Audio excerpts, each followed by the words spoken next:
Merci, grand merci Dominique pour ce discours introductif qui reflète parfaitement la posture des grandes écoles et de la conférence des grandes écoles, désireuses de contribuer à l'évolution de notre système d'enseignement supérieur. Merci pour tous ces éloges que je ne suis pas sûre de mériter à ce point, j'ai failli me mettre sous la table. Donc aujourd'hui, la CGE dévoile ses propositions qui sont centrées sur un thème majeur, faire réussir la jeunesse, parce que la jeunesse est évidemment l'avenir de notre pays. Et avant de dévoiler ces propositions, je voudrais souligner 3 points. Le premier point, c'est le moment que nous avons choisi pour publier ces propositions. Pourquoi maintenant? Bien sûr, il y a le moment symbolique de la rentrée universitaire, mais surtout, il nous semblait important de se situer suffisamment en amont des primaires, de droite et de gauche, pour que les candidats puissent se saisir des enjeux liés à l'enseignement supérieur et la recherche. Pour faire en sorte aussi que ça change par rapport à la campagne de 2012, où l'enseignement supérieur et la recherche avaient été très absents. Où l'enseignement supérieur et la recherche avaient été très absents des programmes des candidats.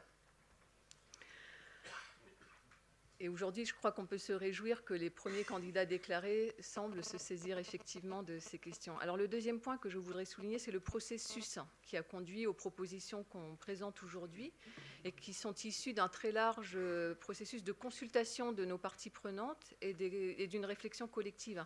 Alors une consultation des parties prenantes, c'est-à-dire de tous les bénéficiaires et usagers de l'enseignement supérieur, en premier les jeunes et leurs familles, mais aussi les entreprises et les territoires, qu'on a consultés par un grand sondage national qui a été réalisé par TNS Sofres en début d'année 2016. Donc ça, c'était une démarche originale. On les a interrogés sur les attentes par rapport à l'enseignement supérieur. Et si on devait retenir seulement 2 choses de ce sondage, ça serait premièrement l'énorme déficit d'information et d'orientation dont souffrent les jeunes et leurs familles.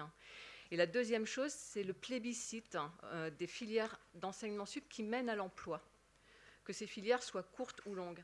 Et l'insertion professionnelle, l'employabilité apparaissant comme la première préoccupation des jeunes, de leurs familles, mais aussi des entreprises, et la première attente vis-à-vis de l'enseignement supérieur.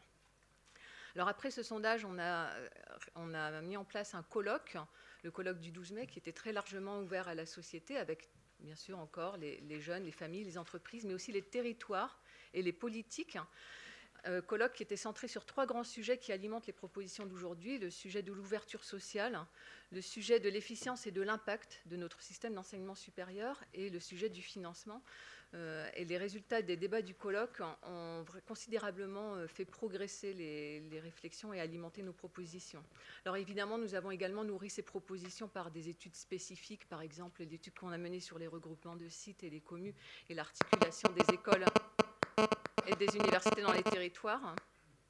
Je ne sais pas si ce sont les téléphones, il faut les mettre en mode avion. Si moi je le fais juste. Voilà. Donc des études spécifiques et aussi des groupes de travail qui associaient nos grandes écoles, mais aussi les parties prenantes et notamment les entreprises, donc des groupes de travail sur les formations courtes, sur l'ouverture sociale et sur le financement. Donc tout ceci se retrouve réinjecté dans les propositions qu'on va vous faire aujourd'hui.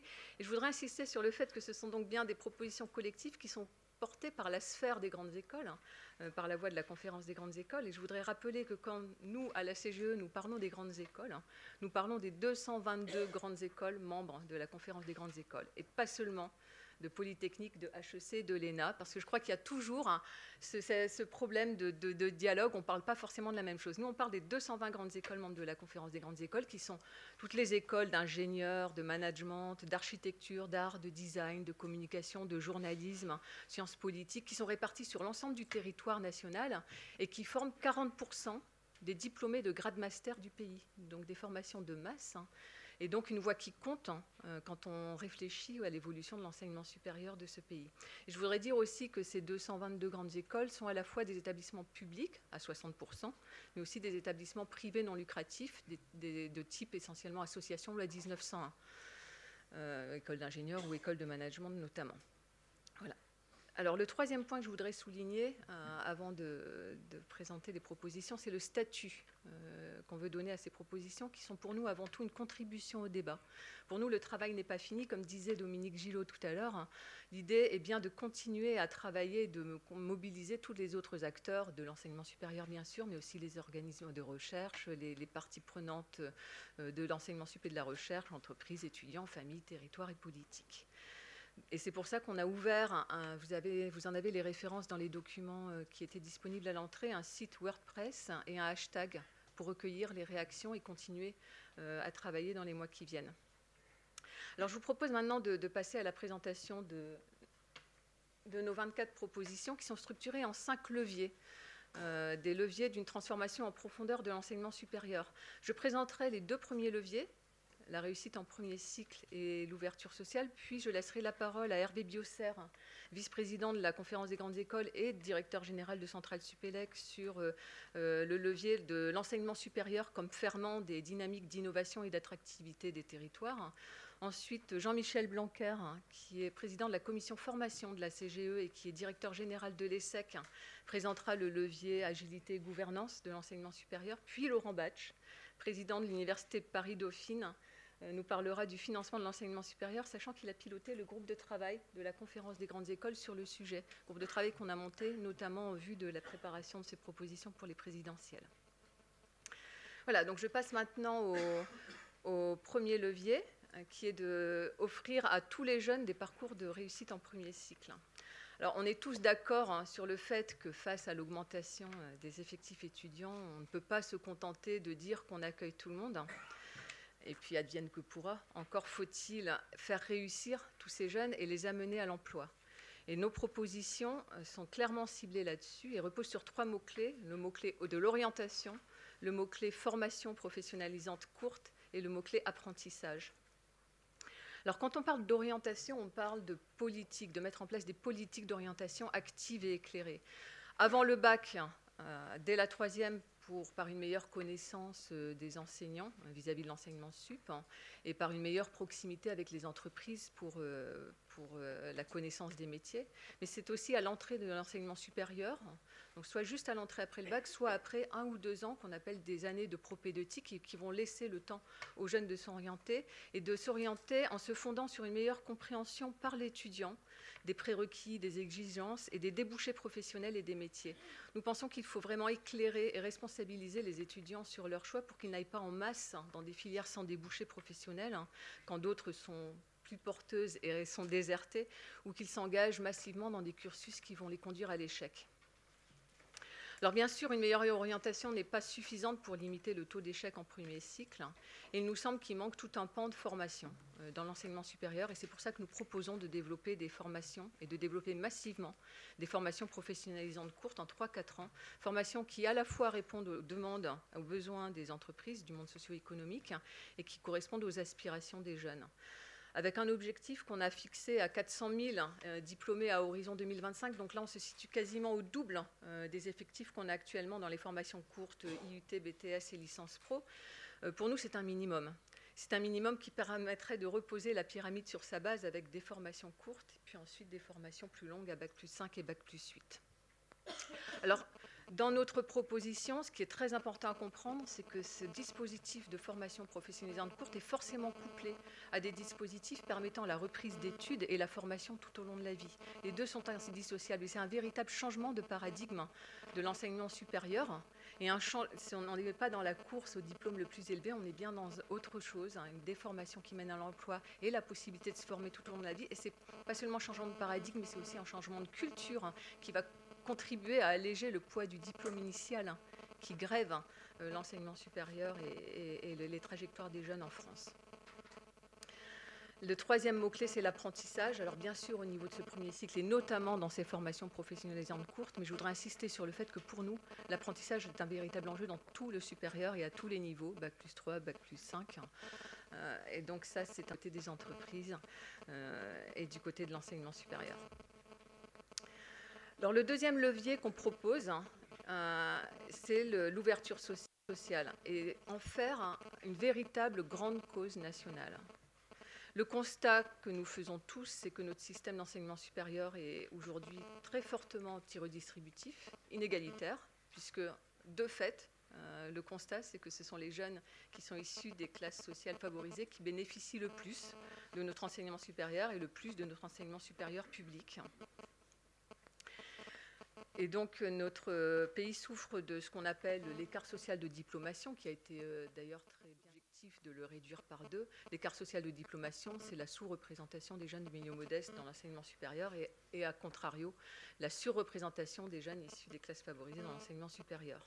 Alors ça, c'est vrai dans tout l'enseignement supérieur, mais c'est particulièrement vrai au niveau Bac plus 5, que ce soit dans les grandes écoles ou dans les universités. Et là, il y a un facteur de plus qui est intéressant, c'est qu'au niveau Bac plus 5, on forme des personnes qui ont vocation à occuper des postes à responsabilité dans les entreprises, dans le monde socio-économique, et donc à changer la donne. Et avoir de la mixité sociale et de la mobilité sociale à ce niveau-là est un vrai effet, peut avoir un véritable effet de levier. Alors c'est un grand enjeu pour le pays, c'est un enjeu d'équité, bien sûr, un enjeu de mobilité sociale et de cohésion sociale, mais c'est aussi un enjeu d'efficacité, car actuellement, on va puiser les talents uniquement dans une fraction de la population qui s'autorise à penser à l'enseignement supérieur ou qui réunit les conditions sociales pour y réussir. Ça a été très clairement montré dans notre sondage aussi avec les phénomènes d'autocensure des jeunes issus de milieux modestes par rapport à l'enseignement supérieur.